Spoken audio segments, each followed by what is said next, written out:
आज तक मुख्यमंत्री हमने नीतीश कुमार जी को ही माना है, आगे भी नीतीश कुमार जी और नरेंद्र मोदी जी के नेतृत्व में ही चुनाव। देश की सबसे बड़ी पार्टी बिहार में नीतीश कुमार के आगे झुक जाती है। दावे लाख किए जाए लेकिन कोशिश हर बार फेल हो जाते हैं। इस बार भी कोशिश की जा रही थी कि नीतीश कुमार को माइनस किया जाए, लेकिन नीतीश की नाराजगी ने एहसास करा दिया कि उनके बगैर बीजेपी बिहार में सियासत नहीं कर सकती है। तभी तो अमित शाह के बयान के बाद बीजेपी डैमेज कंट्रोल में जुटी हुई थी। बिहार के तमाम बड़े नेताओं को दिल्ली तलब किया गया और बिहार के डिप्टी सीएम सम्राट चौधरी को प्रेस कॉन्फ्रेंस करने के लिए भेजा गया। और इस प्रेस कॉन्फ्रेंस में सम्राट चौधरी ने जो बातें कही वो सुनकर हर कोई चौंक गया। दरअसल सम्राट चौधरी बिहार बीजेपी के पूर्व प्रदेश अध्यक्ष भी रह चुके हैं और फिलहाल नीतीश कैबिनेट में डिप्टी सीएम है। वैसे तो कैबिनेट में 2 डिप्टी सीएम है, लेकिन सम्राट चौधरी पहले वाले हैं। नीतीश कुमार कहीं जाते हैं तो सम्राट चौधरी को अपनी गाड़ी में लेकर जाते हैं। नजदीकियां इस तरह से है। ये वही सम्राट चौधरी हैं जिन्होंने नीतीश कुमार को सत्ता से हटाने के लिए पगड़ी तक बांध ली थी, लेकिन पगड़ी तो उनकी खुल गई, लेकिन उनका जो गुरूर था वो पूरा नहीं हो पाया, वो भी टूट गया। अब सम्राट चौधरी दिल्ली में प्रेस कॉन्फ्रेंस करके कह रहे हैं कि हाँ, वो नीतीश कुमार के नाम पर ही चुनाव लड़ेंगे। आखिर ऐसा क्यों कहा जा रहा है? दरअसल दिल्ली में बिहार बीजेपी के नेताओं की 2 दिनों की मैराथन बैठक की जा रही है। एक बैठक 1 दिन का खत्म हुआ, आज भी बैठक है और इस बैठक में जो फैसले हो रहे हैं वो चौंकाने वाले हैं। फैसले नीतीश कुमार के पीछे खड़े होने के लिए किए गए हैं। बीजेपी को यह पता है कि नीतीश कुमार से इस वक्त नीतीश कुमार को नाराज करना, नीतीश कुमार को धोखा देना, नीतीश कुमार जो बिहार के मुख्यमंत्री हैं उनके खिलाफ खड़ा होना मुसीबत में डाल सकता है, क्योंकि बिहार के लोगों को सीएम का चेहरा पसंद है नीतीश कुमार के तौर पर। और बिहार में बीजेपी अपनी ताकत देश में भले दिखा ले, लेकिन बिहार आते ही नीतीश कुमार के आगे पीछे ही करना पड़ेगा और इसकी शुरुआत बीजेपी 2025 के चुनाव में फिर करेगी। अब तक यही ऐलान किया गया। अब बिहार के राजनीतिक जानकारी मान रहे हैं कि जब अमित शाह ने कह दिया कि केंद्रीय नेतृत्व का फैसला तय करेगा, पार्लियामेंट्री बोर्ड तय करेगी बिहार के चुनाव में कौन नेता होगा, फिर बीजेपी के तमाम दूसरे नेता सफाई देने में क्यों जुटे हुए हैं, प्रदेश अध्यक्ष से लेकर डिप्टी सीएम तक। मतलब साफ है कि नीतीश कुमार की नाराजगी। पिछले 2 दिनों से बिहार के मुख्यमंत्री नीतीश कुमार की सेहत नासाज बताई जा रही थी। आज से उनकी यात्रा है, सीएम यात्रा पर निकलने वाले हैं और उसके ठीक पहले एक तस्वीर निकलकर सामने आई जिसमें नीतीश कुमार पार्टी नेताओं से मुलाकात कर रहे थे, यानी उनकी सेहत ठीक हो गई।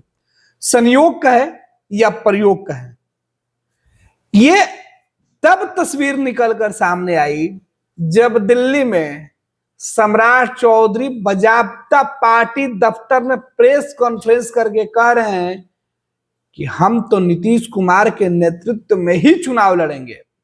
उसके बाद पटना के अंदर हलचल तेज हो जाती है जेडीयू खेमे में नीतीश कुमार की तैयारियों को लेकर कि नीतीश कुमार अब यात्रा करेंगे। और साफ है कि सीएम नीतीश बीजेपी को यह एहसास करा चुके हैं कि उनके बगैर एक कदम भी खड़ा होना बीजेपी को मुसीबत में डाल सकता है। यही वजह है कि बिहार बीजेपी के नेता दिल्ली में जाकर यह दावा कर रहे हैं कि नीतीश कुमार के बगैर हमने कुछ सोचा ही नहीं है और ना ही हम उसके आगे जा सकते हैं। खैर, दिल्ली के अंदर बीजेपी की पहले दिन की बैठक में भी कुछ फैसले हुए और ये फैसले संगठन चुनाव को लेकर हुए। संगठन चुनाव के साथ साथ बिहार में चुनाव की स्थिति और उसको किस तरीके से जीता जाए, विपक्षी पार्टियों की एकजुटता को किस तरीके से तोड़ा जाए, उनकी मंसूबे किस तरीके से फेल किया जाए, इसकी रणनीति बनी। और इस रणनीति में बीजेपी के सामने सबसे बड़ा एजेंडा के तौर पर यही था कि चाहे कुछ भी हो जाए, नीतीश कुमार के खिलाफ जाने की हिमाकत पार्टी का कोई भी कार्यकर्ता या नेता नहीं करेगा। गठबंधन के साथ इस बार नीतीश कुमार को पूरी मजबूती के साथ सत्ता में लाना होगा, वरना बिहार में एक चूक बड़ी मुसीबत बन सकती है। तो यही वजह है कि नीतीश कुमार को लेकर दिल्ली में सम्राट चौधरी को प्रेस कॉन्फ्रेंस करके यह बताना पड़ा कि अब बिहार में नीतीश के बगैर बीजेपी की नैया पार नहीं हो पाएगी।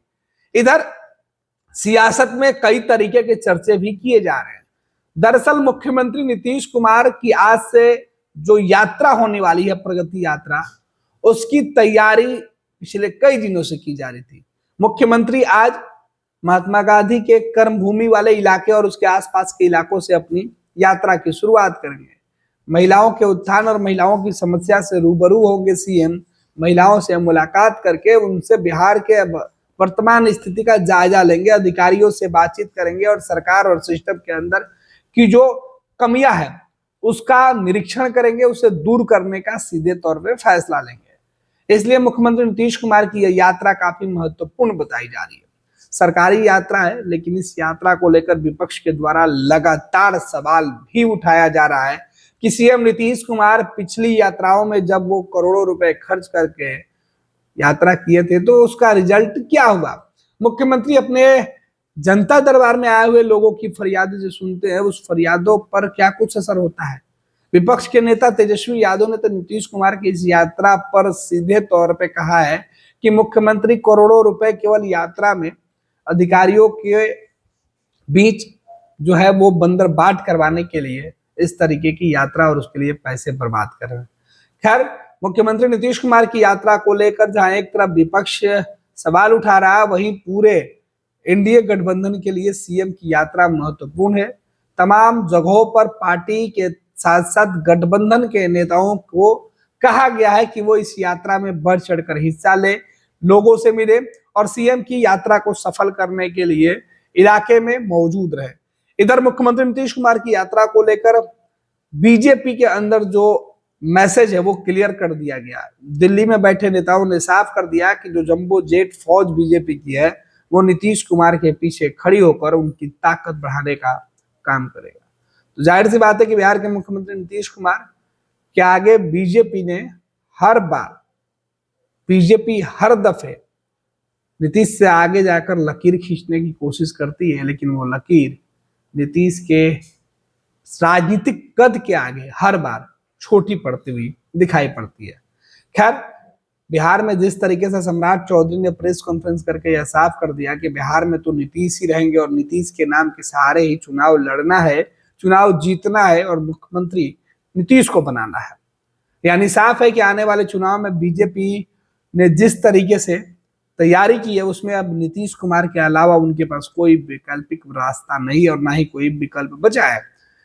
अमित शाह का वो बयान अब बीजेपी के लिए सुर्खियों में नहीं है, क्योंकि खुद राजनीतिक जानकार और बीजेपी के समझने वाले लोग, जानने वाले लोग बता रहे हैं कि अमित शाह को इस बात का एहसास हो गया कि नीतीश कुमार को फिलहाल नाराज करना भाजपा को मुसीबत में डाल सकता है।